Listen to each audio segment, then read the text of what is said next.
mun ga rikici ta balle tsakanin malam da gwamnan jihar Niger. Tsakani da Allah ba rikici nake da gwamnan Niger ba, ga ɗalibai nan sun sani, kawai dai mun san right mu ne.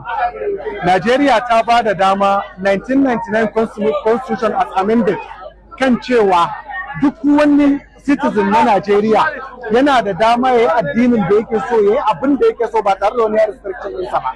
Idan ka je ka duba 1999 constitution chapter 4 tun daga section 33, 34, 35, 36, 37, 38, 39, 40 muna da dama mu yi addinin mu, dole mu karantar da tauhidi.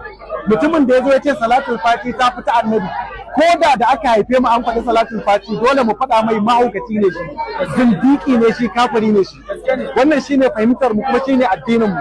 Annabi ba zai zo da wani abu in ya sai ya zo da fiye da wannan ba.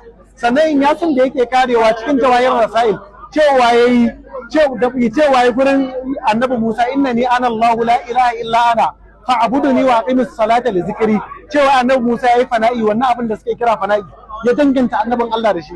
Waye shi da ba za mu kira sa